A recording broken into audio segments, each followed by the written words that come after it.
오늘 하나님의 말씀 요한계시록 계속해서 좀 나누도록 하겠습니다. 오늘은 죽임당한 어린 양의 승리, 죽임당한 어린 양의 승리라는 제목으로 요한계시록 5장 전체를 볼 텐데요. 14절까지 중에서 7절까지만 저희가 교독하도록 하겠습니다.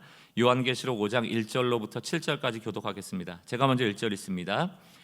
내가 보매 보좌에 앉으신 이의 오른손에 두루마리가 있으니 안팎으로 썼고 7 인으로 봉하였더라. 또 보매 누가 그 두루마리를 펴며 그 인을 떼기에 합당하냐 하나 하늘 위에나 땅 위에나 땅 아래 능히 그 두루마리를 펴거나 보거나 할 자가 없더라. 그 두루마리를 펴거나 보거나 하기에 합당한 자가 보이지 아니하기로 내가 크게 울었더니 장로 중에 한 사람이 내게 말하되 울지 말라. 유대 지파의 사자 다윗의 뿌리가 이겼으니 그 두루마리와 그 7 인을 떼시리라 하더라. 내가 또 보니 보좌와 네 생물과 장로들 사이에 한 어린 양이 서 있는데 일찍이 죽임을 당한 것 같더라. 그에게 7 뿔과 7 눈이 있으니 이 눈들은 온 땅에 보내심을 받은 하나님의 7 영이더라. 함께 있습니다. 그 어린 양이 나와서 두루마리를 취하시니 아멘. 저희가 이제 3장에서 7 교회를 통하여서 환란이 올 것을 대비하여 이기는 자가 되라 예수님의 경고를 들었고, 이제 곧 심판과 구원의 역사가 일어나야 될 텐데 그 장면은 6장에 나오고 그 사이에 4장 5장이 끼어 있는 거죠. 그래서 지난주에 그 끼어 있는 4장 5장의 한 부분이 4장 내용을 봤는데 그게 하늘의 예배의 장면입니다. 그 하늘의 예배의 장면에 카메라가 있다면 모든 포커스는 보좌에 앉으신 성부 하나님께 집중이 돼 있어요. 보좌에 앉으신 하나님이 계시고 네 생물이 주변에 있고 24장로, 모든 성도를 대표하는, 구원받은 자를 대표하는 24장로가 찬양을 하는 거죠. 뭐라고 찬양합니까? 밤낮 쉬지 않고. 이게 예배의 핵심이죠. 우리는 밤낮 쉬지 않고 해야 될 게 뭡니까? 하나님은 거룩하다, 하나님은 영광스러우시다, 하나님은 존귀하시다. 이 찬양을 부르는 장면을 봤습니다. 여러분 어떠셨습니까? 이 설교를 듣고 한 주 동안 하늘을 보며 또 일상을 살며 쉬지 않고 하나님의 거룩하심, 다시 말하면 다른 분이시잖아요. 우리 생각과 아예 다르시며 우리의 삶을 이끌어 가시는 분, 영광스러운 분, 압도하는 힘을 가지고 우리를 지켜주시는 분, 존귀하신 분, 그 어떤 것보다 우리에게 귀하신 분, 이 내용을 가지고 좀 찬양하셨습니까? 여러분의 삶의 중심이 하나님의 보좌를 바라보며 살아가셨습니까? 한번 점검하시면서 오늘 또 이 말씀을 통하여 되새기시면 좋을 것 같아요. 우리는 예배자들이다, 예배하는 존재다.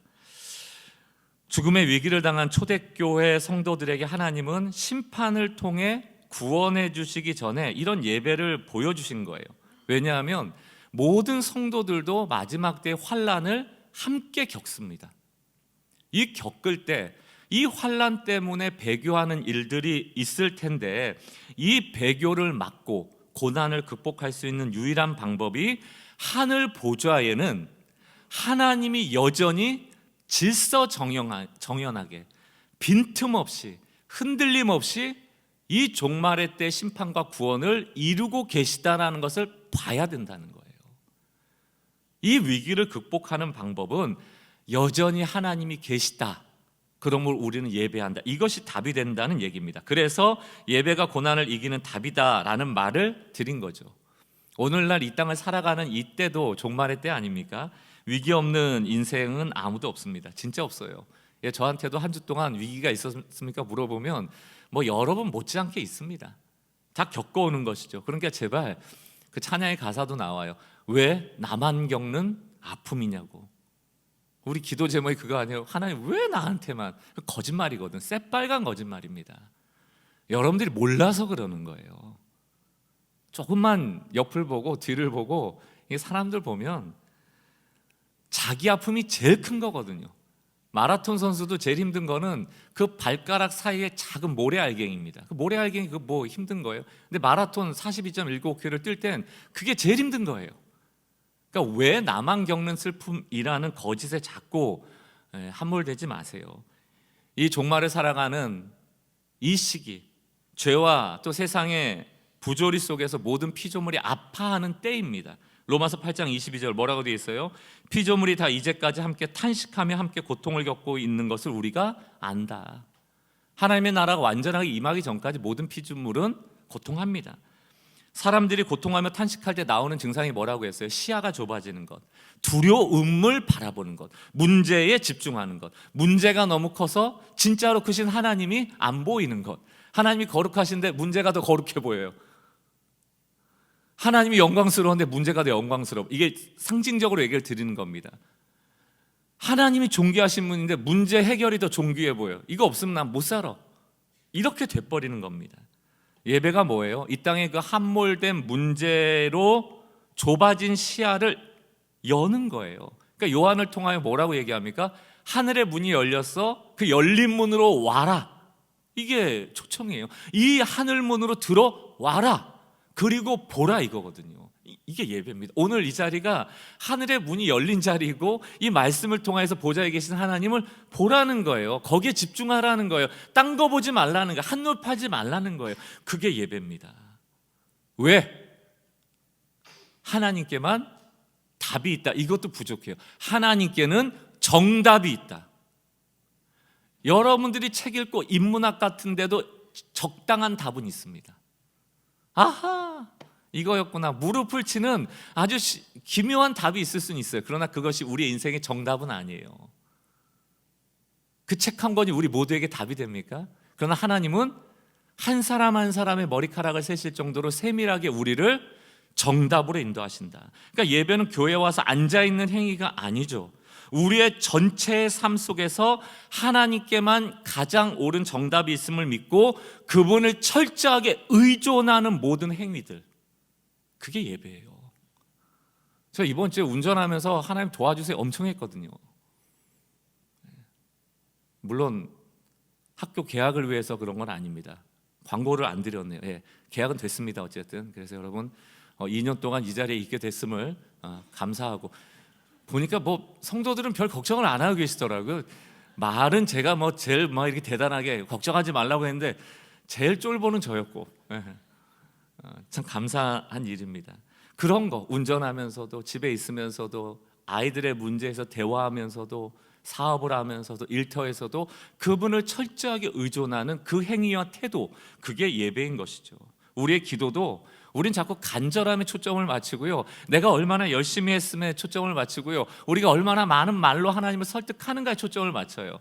예수님이 그렇게 하지 말라고 하는 기도를 우린 그렇게 열심히 합니다. 중언부언하지 마라, 오랫동안 해야지 들으시는 줄로 이방인들은 착각하더라, 바리새인들 착각하더라, 너희는 말 많이 안 해도 돼, 하늘의 아버지 이미 아셔. 기도는 간절함이 아니에요. 열심이 아닙니다. 많은 말이 아니에요. 하나님이 그 일의 정답을 갖고 계시다는 신뢰거든요. 우리의 믿음은 내가 기도하는 대로 되는 그 기도의 제목에 대한 믿음이 아니에요. 하나님에 대한 믿음입니다. 때로는 하나님을 믿기에 이것이 응답되지 않을 수 있다라는 것조차를 신뢰하는 것, 이게 예배죠. 이런 말 들어보셨어요? 우리가 더 조용하면 조용할수록 하나님의 말이 중요해진다. 여러분, 오늘 요한계시록의 환난의 때입니다. 환난의 때 우리가 답이 있어요, 여러분들? 우리는 없어요. 우리가 할 일은 뭡니까? 이 환난의 때 그 문제에 함몰되지 않고 열린 하늘로 올라가 하늘에 계신 보좌를 바라보며 하나님은 거룩하시다, 존귀하시다, 영광스러우시다, 그걸 찬양하는 것밖에 없는 겁니다. 매우 단순해요. 자, 단순해졌죠. 우리의 말이 많이 줄었죠. 그리고 나면 귀가 열리는 거죠. 계시록 6장부터 22장까지 뭐 하는 겁니까? 환난 날에 앞으로 일어날 일을 들어라. 요한계시록은 듣는 얘기예요. 환난 때 우리가 할 일은 하나님을 바라보는 일, 그분을 찬양하는 일입니다. 그런데 우리는 안 믿죠. 예배가 무슨 능력이야, 하나님 찬양하고만 있으면 일이 풀려? 늘 그런 식이죠. 시편 73편 세 번역으로 보겠습니다. 16절, 내가 이 얽힌 문제를 풀어보려고 깊이 생각해 보았으나 그것은 내가 풀기에 너무 어려운 문제였습니다. 여러분, 여기 봉착하면 우리가 구할 것은 은혜입니다. 은혜의 정의가 뭐예요? 우리 교회에서 하나님, 나는 답이 없습니다. 그러나 하나님께 답이 있습니다. 하나님, 나는 하나님이 아닙니다. 하나님만 하나님이십니다. 문제가 있는데 난 못 풀어요. 17절. 그러나 마침내 하나님의 성소에 들어가서야 악한 자들의 종말이 어떻게 되리라는 것을 깨닫게 됐습니다. 예배가 답이라니까요. 열린 하늘문으로 들어갈 때 주시는 그 은혜, 온 우주를 하나의 흐트러짐 없이 빈틈없이 그분의 거룩과 영광과 존귀로 통치하시고 계시다는 것을 보게 되는 것이 바로 우리의 예배가 되길 주의 이름으로 축원합니다. 주일 예배, 주일 성수, 의무 맞는데요, 반만 맞는 것 같아요. 의무감에 오시는 거예요? 기계적으로 오시고 반복적으로 오시고 늘 하던 대로 형식적으로 오시는 겁니까? 거기에 무슨 능력과 기적이 있겠습니까? 이미 나의 삶에 대한 답을 다 가지고 와서 하나님한테 도장 찍어달라는 게 기도고 그거 인정해달라는 게 예배 행위라면 그게 어떻게 예배겠어요? 나는 답이 없습니다. 그러므로 저희는 이 자리에 나와 하나님을 찬양합니다. 그게 예배죠. 오늘 이게 4장의 예배라면 5장의 예배로 오면 조금 다른 예배의 모습이 한 장 더 펼쳐져요. 4장에서 주인공은 누구예요? 보좌에 앉으신 성부 하나님이십니다. 그러나 5장에서는 어린 양 예수 그리스도가 포커스돼요. 그래서 우리가 예배 후에도 이제 설교 후에도 부를 찬양인데 우리 자주 부르는 찬양 있잖아요. 구원하심이 보좌에 앉으신 하나님과 어린 양께 있도다. 이게 4장 5장을 정확히 정의한 겁니다. 앞으로 6장부터 심판과 구원이 일어날 텐데 이 심판과 구원이 누구에게 일어난다? 보좌 위에 앉으신 하나님과 어린 양께. 4장과 5장에 있도다, 이 뜻이에요. 고난과 환난 속에서도 보좌에 계신 하나님이 우리를 여전히 붙잡고 계시고 구원과 심판은 어린 양께서 하실 것이다. 이게 우리의 신앙 고백이거든요. 이제 5장 어린 양 예수 그리스도가 조명되면서 5장 전체의 내용이 전개됩니다. 1절부터 보세요. 우리 같이 한번 읽어보겠습니다. 시작. 내가 보매 보좌에 앉으신 이의 오른손에 두루마리가 있으니, 자, 보좌에 앉으신 성부 하나님이죠. 오른손에 두루마리가 있대요. 이 두루마리가 뭘까? 요한계시록에 나오는 많은 상징과 내용은 이미 구약에 있는 내용들입니다. 구약의 내용을 차용했다고 말씀을 드렸죠. 에스겔서 2장을 가보겠습니다. 9절. 에스겔도 똑같이 바벨론 환란의 때 하나님이 하늘문을 열어주셔서 환상을 보거든요. 내가 보니 보라, 한 손이 나를 향하여 펴지고 보라, 그 안에 두루마리 책이 있더라. 10절. 그가 그것을 내 앞에 펴시니 그 안팎에 글이 있는데, 똑같죠? 어떤 글이에요? 그 위에 애가와 애곡과 재앙의 말이 기록되었다. 애가, 슬픔, 애곡, 죽음, 재앙, 종말에 나타날 심판입니다. 그러니까 지금 요한이 보았던 두루마리가 에스겔이 봤던 두루마리인데, 두루마리라는 게 뭐예요? 둘둘 말린 서신이나 책 아닙니까? 그게 한 장이면 종이고 여러 장이 묶이면 하나의 책이 될 수도 있잖아요.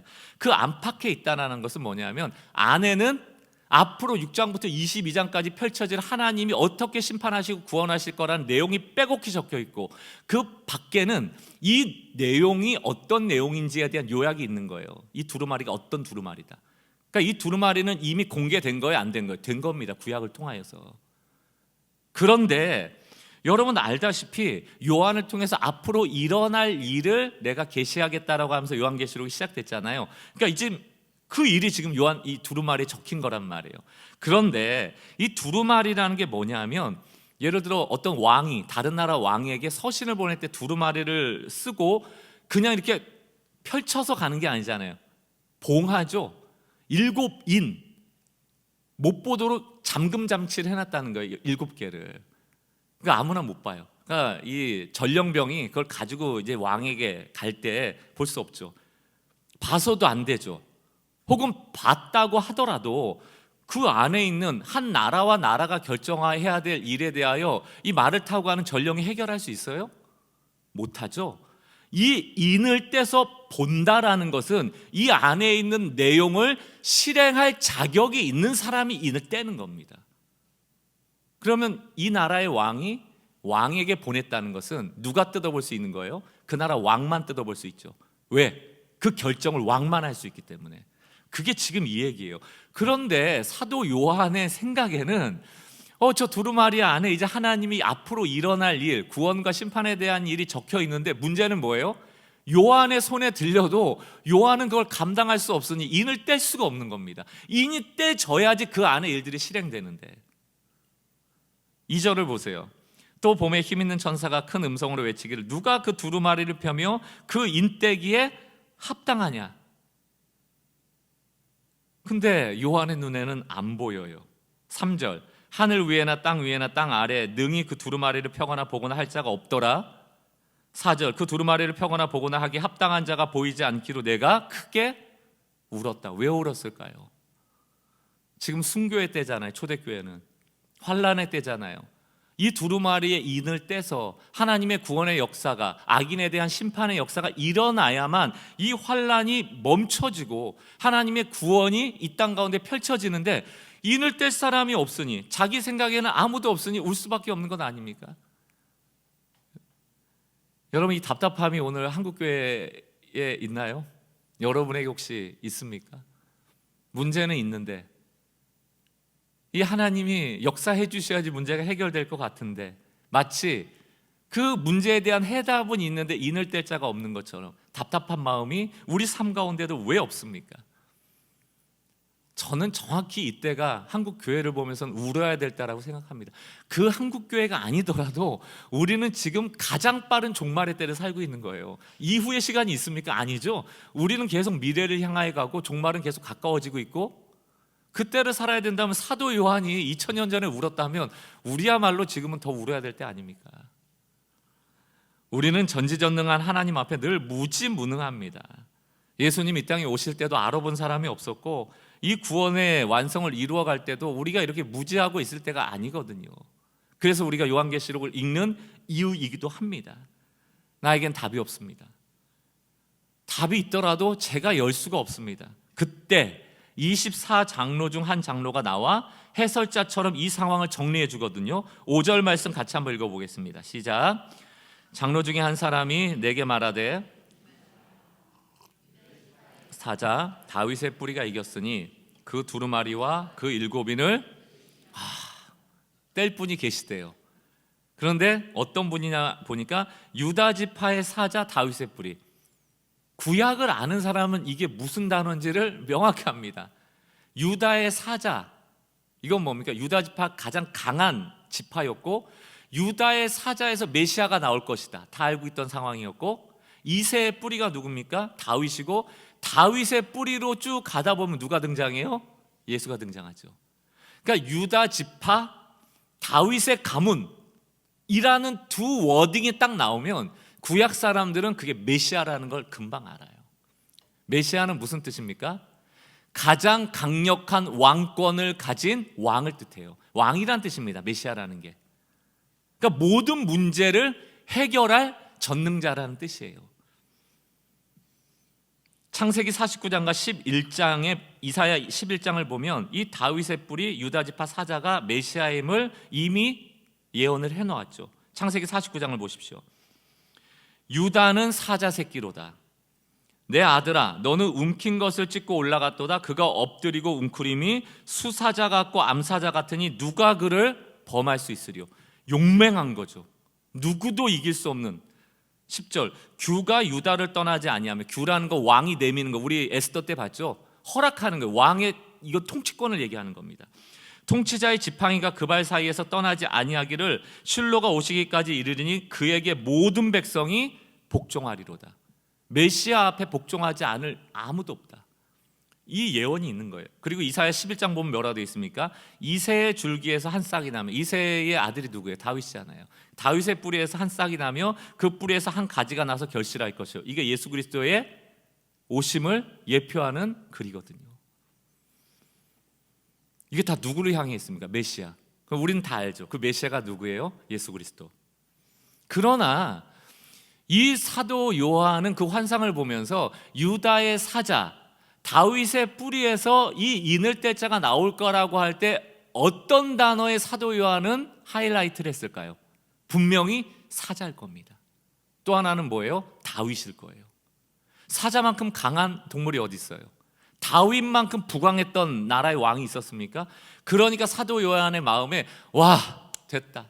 사자같이 강력한 동물, 다윗같이 강력한 왕, 이 정도 되면 이 환난의 때에 우리를 구원하고 저 악한 자들을 심판할 만하지 않겠느냐라고 생각하는 그 순간 반전이 나오죠.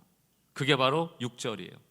내가 또 보니 아니 이제 사자 같고 다윗 같은 메시아가 와서 인때면 되는 거잖아요. 그럼 역사가 일어나는데, 내가 또 보니 보좌와 내 생물과 장로들 사이에 사장에 없던 한 존재가 보여요. 원래는 보좌가 있고 내 생물 장로가 찬양하고 있었는데 요 사이에 누가 보여요? 한 어린 양이 서 있는데 일찍이 죽임을 당한 것 같더라. 그에게 7뿔, 이건 권세입니다.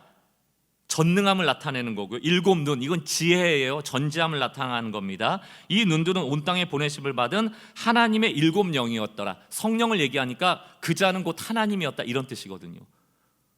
어린 양이 있는데 권세가 있어요. 전능함이 있어요. 거기다 하나님의 영이 있어요. 그럼에도 불구하고 사도 요한 실망했겠어요, 안 했겠어요? 했죠. 누가 나오길 바랬어요? 사자가 나오길 바랬죠. 근데 누가 보여요? 어린 양이 보여요. 그런데 그 어린 양이 그냥 어린 양이 아니에요. 일찍이 죽임을 당한 것 같은 어린 양, 도살당한 흔적을 가진 어린 양이 보이더란 얘기입니다. 아니 지금 환난의 때에 영적 전쟁을 해야 되고 이 악한 존재들을 심판하려면 힘이 있어야 되는데, 늘 승리하던 전사도 어려울 판에 한 번 죽임을 당했던 어린 양, 한 번 패배했던 어린 양, 그 어린 양이 이 어려운 때 나와 전쟁을 한다? 심판을 한다? 구원을 한다? 그게 가능할까라고 아마 의문을 하던 그 순간 7절, 그 어린 양이 보좌 앞으로 나가서 하나님의 손에 있는 두루마리를 취하시는 거예요. 큰일 났죠? 저거 사자가 와서 가져가야 되는데 왜 어린 양이 와서 가져가지? 어린 양이 무슨 힘이 있다고? 저 어린 양이 과연 저 인을 떼고 저 안에 있는 내용을 감당할 수 있을까? 여러분 어떠세요? 사랑하는 성도 여러분, 지금 이 장면이 기독교의 정수입니다. 그냥 기독교가 말하고 있는 복음이 무엇인가에 대해서 모든 걸 얘기하는 거예요. 오늘 설교 제목이 뭡니까? 죽임당한 어린 양의 승리예요. 죽임당하면 승리입니까? 패배입니까? 그럼 패배죠. 그러나 죽임당했으나 그 어린 양은 승리한다는 거거든요. 그러니까 패러독스, 역설이죠. 그러니까 신앙은 우리 생각대로, 우리는 보이는 대로 해석해서는 절대로 하나님의 기적과 같은 일들을 경험하기는 어렵습니다.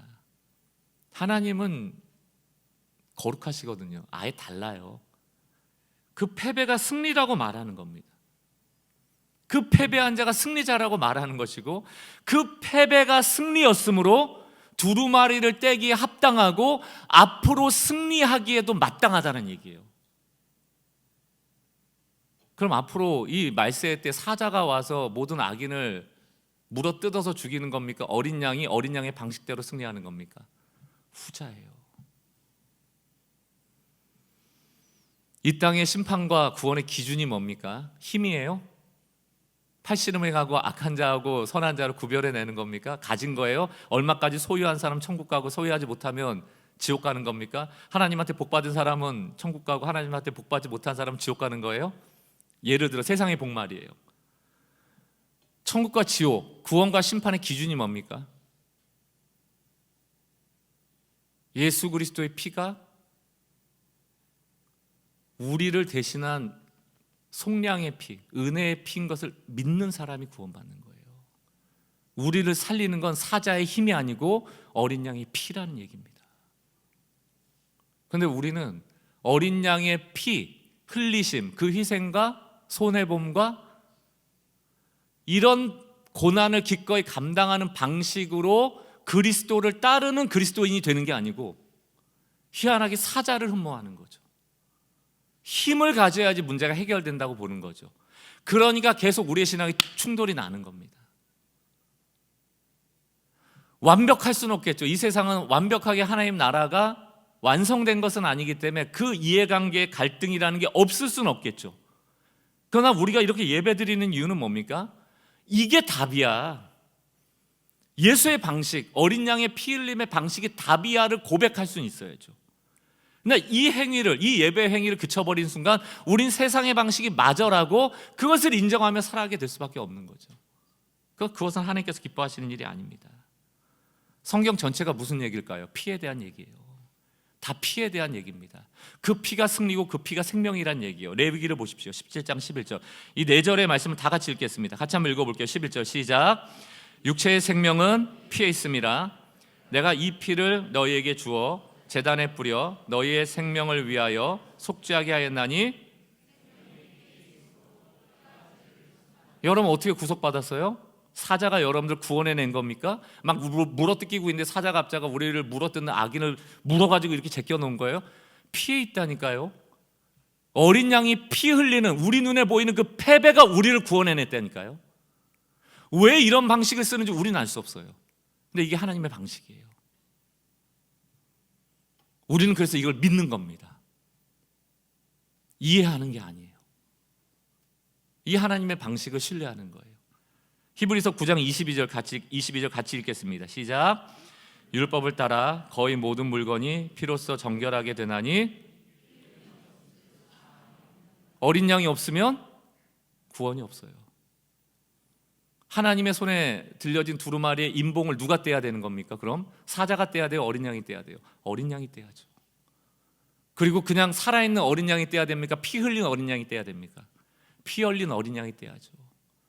여러분의 문제를 누가 해결해 주실까요? 사자가 아니에요. 깊이 기도하며 우리가 어떻게 구원의 은혜를 받았는지로부터 기도가 시작돼야 됩니다. 우리가 어떤 존재인지를 알고 기도해야 합니다. 우리 문제에 급급해서 우리를 위하여 피 흘리신 그 예수님의 공로가 얼마나 큰지, 그 대가 지불이 얼마나 큰지, 얼마나 큰 대가를 통하여 우리가 구원받았는지, 우리를 보호하시는 하나님이 얼마나 전능한지, 우리가 얼마나 귀한 존재인지를 모른 채 기도해요. 그거는 정한수 한 사발 떠다 놓고 하늘을 향하여 비나이다 비나이다 하는 것과 별반 다르지가 않습니다. 계시록 7장 14절을 같이 읽겠습니다. 시작. 내가 말하기를 내 주여 당신이 아시나이다 하니 그가 나에게 이르되 이는 큰 환난에서 나오는 자들인데. 계시록에 흰옷을 입은 사람은 구원받았다는 거거든요. 어떻게 우리가 흰옷을 받아 입을 수 있어요? 어린 양의 피. 피 흘림이 없이는 사함이 없습니다. 피 흘림이 없이는 구속함이 없습니다. 어린 양의 피가 없으면 우리는 흰옷을 입을 수가 없어요.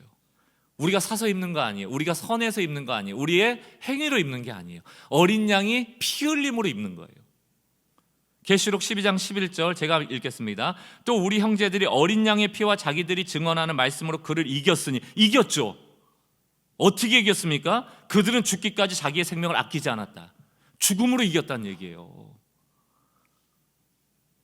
왜 순교당합니까? 어린 양의 피 때문에 순교당하는 거예요.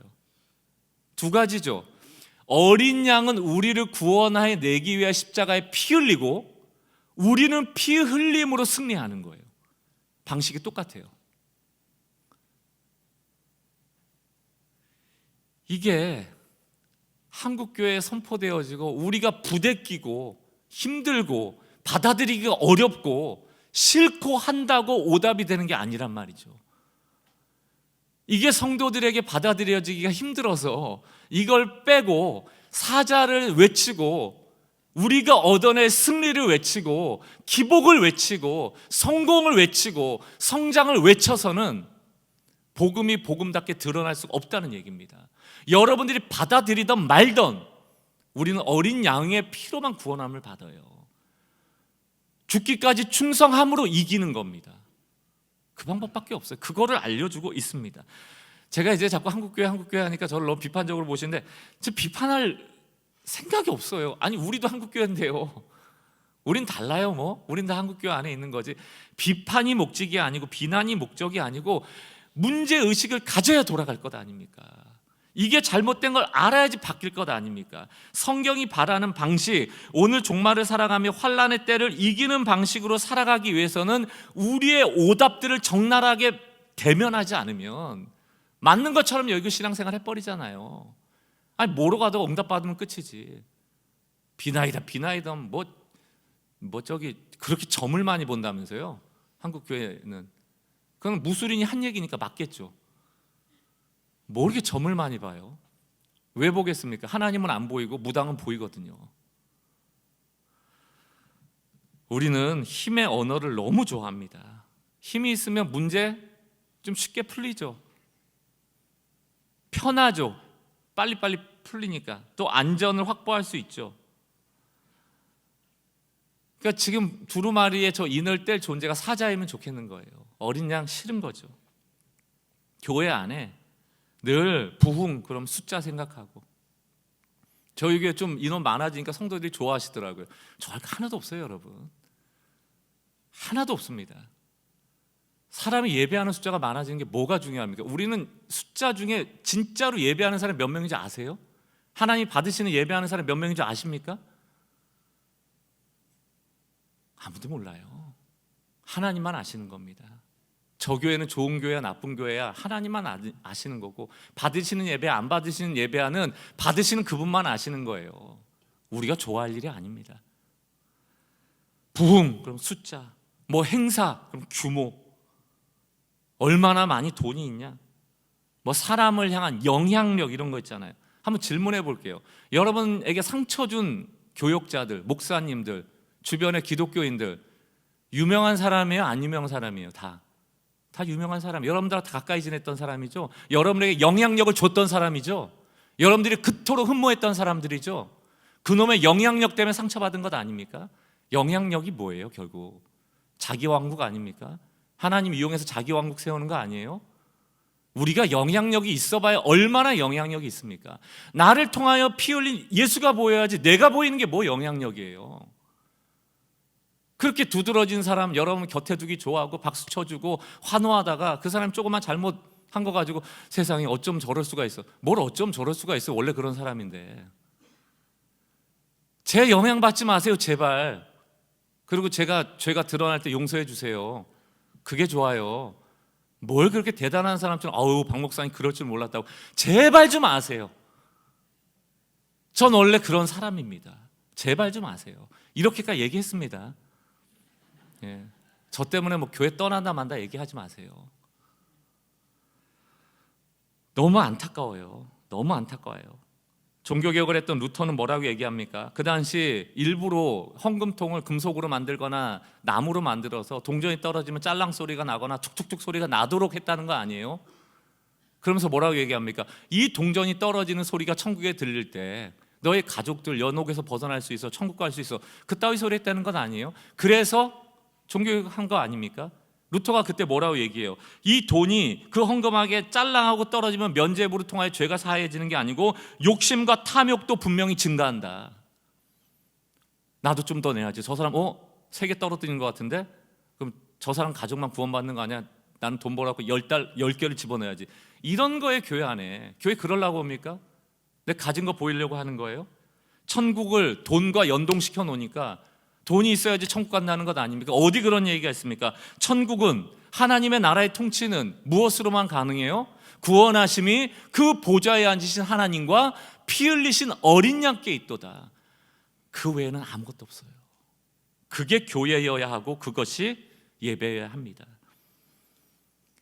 저는 사실 TV를 통해서 이 문장을 보면서 좀 충격을 받았는데 어떻게 TV에서 이 얘기가 나올 정도로 한국교회가 무너졌을까? 한번 들어보세요. 이런 글이 있습니다. 이게 신학자가 한 얘기긴 하지만, 교회는 그리스로 이동해 철학이 되었고, 로마로 옮겨져서 제도가 되었고, 유럽으로 가서 문화가 되었고, 미국으로 가서 기업이 되었다. 여기까지가 원래 한 얘기인데, 한국의 어떤 목사님이신지 신학자인지가 그 뒤에 뭘 붙였어요? 한국에 와서는 대기업이 되었다. 대형 교회 좋아하지 마세요. 뭐 그렇게 성장, 영향력, 유명세, 규모, 거기에 하나님 관심이 있으신가요? 그랬으면 사자를 보내셨겠죠. 왜 어린 양을 보내셨겠습니까? 오늘날 우리도 어린 양으로 피 흘리게까지 희생하고 고난을 감수하고 낮아진 이 하나님의 승리 방식을 따라가야 돼요. 베드로가 예수님 잡혀가실 때 무슨 짓을 합니까? 군사들과 함께 온 대제사장 귀를 베버리잖아요. 칼 들어가지고.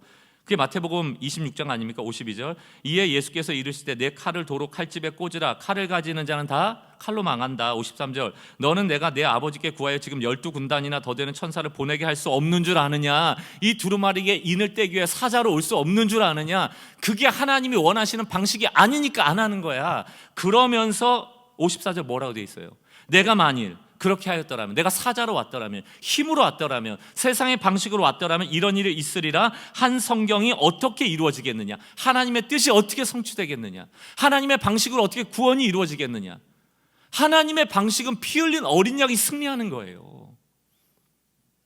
그게 그리스도가 간 길이라면 너희가 그리스도인이라 칭함받을 거면 그 길 따라가란 얘기입니다. 손해 감수하라는 얘기예요. 고난 감수하라는 얘기입니다. 피 흘리기까지 충성하라는 얘기입니다. 하나님께 복종하라는 얘기예요. 이거 이해 못하니까 예수님이 사자인 줄 알고 로마를 압도할 힘으로 오실 줄 알았는데 십자가에 못 박혀버리니까 제자들 어떻게 됐습니까? 다 도망가잖아요. 한번 생각해 보세요. 한국교회가 왜 퇴락의 길을 걷고 있습니까? 저는 하나님 별로 관심이 없다고 생각해요. 하나님 언제든지 일으킬 수 있는 분이니까. 그러나 우리가 우리의 문제를 봐야 하는 게죠. 왜 퇴락을 갈까요? 돈이 없어요 지금? 건물이 작습니까? 아니에요. 너무 많이 가져서예요. 무슨 일이 일어나도 기도하기보단 돈으로 해결하고, 무슨 일이 일어나도 기도하기보단 사람을 이용하고, 정치에 줄대고 인맥에 줄대고, 그게 더 편하잖아요. 사자 찾기에 혈안이 돼 있거든요. 그러나 예수님이 그렇게 하셨습니까? 이사야 53장을 보십시오. 6절. 저는 아무리 성경을 봐도 저도 설득을 당하기 원하거든요. 하나님 좀 보여주세요. 좀 성장, 뭐 영향력, 우리가 크게 돼서 하나님 영광 돌리고. 제 눈에는 잘 안 보여요. 이사야 53장 보십시오. 6절. 우리는 다 양 같아서 그릇 행하여 각기 제 갈 길로 갔거늘 여호와께서 우리 모든 죄악을 그에게 담당시키시다. 우린 철딱선이 없어서 죄가 죄인지도 몰라요. 회개하지도 않아요. 우리는 다 타락해서 아무것도 모르고 지옥 갈 때 하나님이 우리를 긍휼히 여겨서 신이 오신 거라니까요. 우리가 잘나서가 아니고. 7절. 그가 곤욕을 당하며 괴로울 때도 그의 입을 열지 아니하였으며. 예수님 와서 뭐 한마디 했습니까? 마치 도살장에 끌려가는 어린 양과 같이, 털 깎는 자 앞에서 잠잠한 양같이 그는 입을 안 열었다. 12군단 안 보냈다는 얘기입니다. 사자 이빨 드러내지 않고 사자의 발톱 드러내지 않았다는 얘기예요. 왜 십자가에서 내려올 수 없었겠습니까? 내려오는 순간 패배예요. 그 한 사람은 승리할지 모르지만 인류는 패배하는 거예요. 우리 눈에 예수가 패배한 것처럼 보이지만 그 피 흘린 어린 양이 우리를 구원하고 이 땅을 심판하는 거예요. 계시록 5장 9절입니다. 그들이 새 노래를 불러 이르되 죽임당한 어린 양은 두루마리를 가지시고 인봉을 떼기에 합당하시도다. 일찍이 죽임을 당하사 각 족속과 방언과 백성과 나라 가운데 사람들로 피로 사서 하나님께 드리고. 이미 승리하신 거예요. 피가 우리에겐 패배지만 이전에도 십자가에서 승리하셨던 그 어린 양이 하나님께 두루마리를 취하사 종말을 승리로 이끌 것이다, 그 얘기죠. 그럼 우리가 할 게 뭡니까? 찬양이죠. 그 다음에 나오는 게 5장이에요 11절 보세요. 내가 또 보고 들으매 보좌와 생물들과 장로들. 이건 4장에 나온 장면이죠. 보좌에 하나님 있었고 네 생물 있었고 24장로 있었죠. 이게 4장이에요 근데 이제는 달라집니다. 그 4장의 장면을 둘러선 누가 나와요? 많은 천사. 그들이 음성이 있으니 그 수가 천천히요 만만이요. 이건 강조어죠. 너무너무 구름대같이 많은 천사가 보였다는 겁니다. 그 천사들이 뭐라고 찬양해요? 12절. 큰 음성으로 이르되 죽임당하신 어린 양. 죽임당하신 어린 양을 찬양하는 겁니다. 사자 아니에요. 능력과 부와 지혜와 힘과 존귀와 영광과 찬송을 받으시기 합당하도다. 교회는 사자 찬양하는 거 아니에요. 인간 찬양하는 거 아니에요. 유명 영향력 찬양하는 거 아니에요. 죽임당한, 우리 눈에 패배당한 것 같은 그분에게 부가 있고 지혜가 있고 힘이 있고 권능이 있고 영광이 있고 찬송이 있다는 얘기입니다. 자, 보좌가 있고 네 생물 있고 24장로 있고 수많은 천사가 있어요. 그 다음에 13절. 내가 또 들으니 하늘 위에와 땅 위에와 땅 아래와 바다 위에와 또 그 가운데 모든 피조물.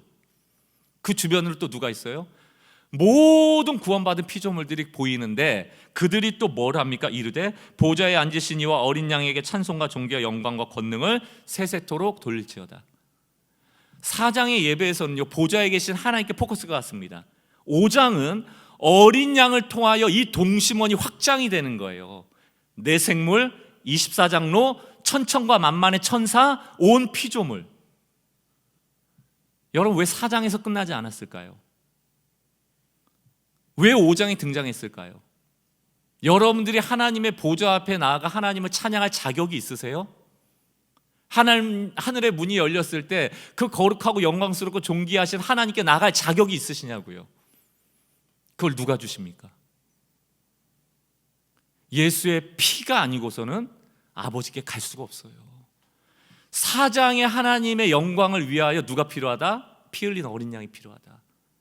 우리는 그 어린 양을 찬양함으로 보좌 앞으로 나가는 겁니다.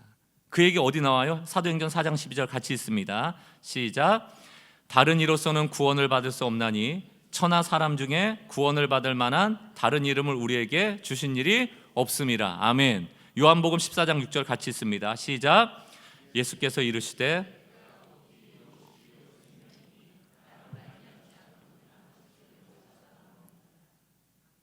이 4장과 5장의 예배를 위하여 어린 양께서 피 흘리셨다.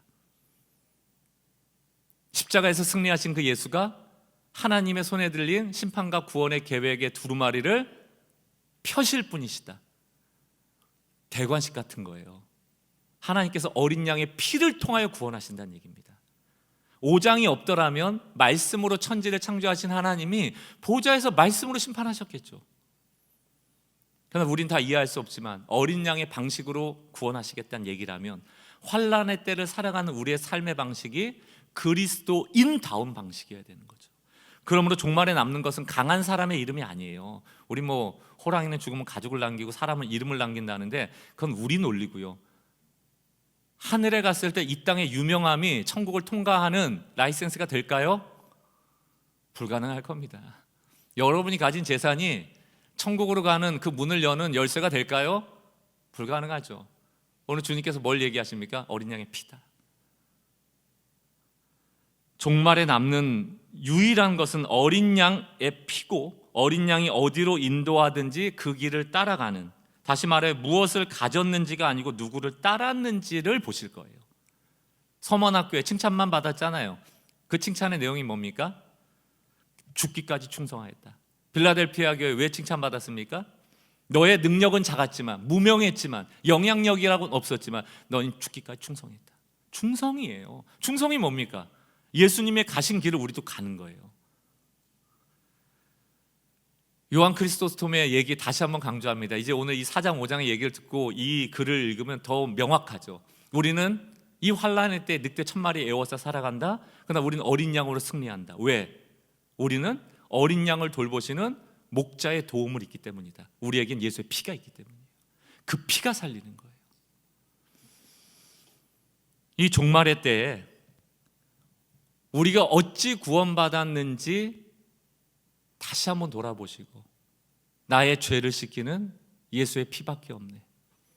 그 어린 양이 흘리신 피가 우리를 구원하였음을 믿고 우리가 종말을 살아갈 때 이기는 자가 되기 위하여 부대끼고 힘들지만 그 십자가의 삶의 방식을 쫓아가는 어린 양들 되시기를 주의 이름으로 축원합니다. 우리 같이 한번 이 마음을 담아서 우리 보좌 앞에 모였네, 이 4장과 5장의 결단의 찬양으로 하나님께 올려드리겠습니다.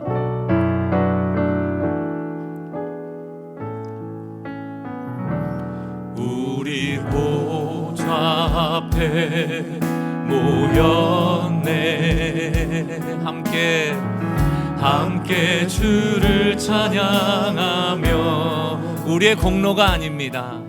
하나님의 사랑, 그 아들 주셨네. 그의 피로, 아멘.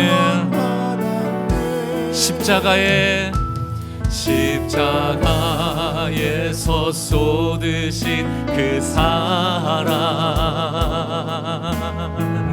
강같이 온 땅에 흘러 모든 열방을 향하여 각 나라와 족속 백성과 너네 오직 예수의 피로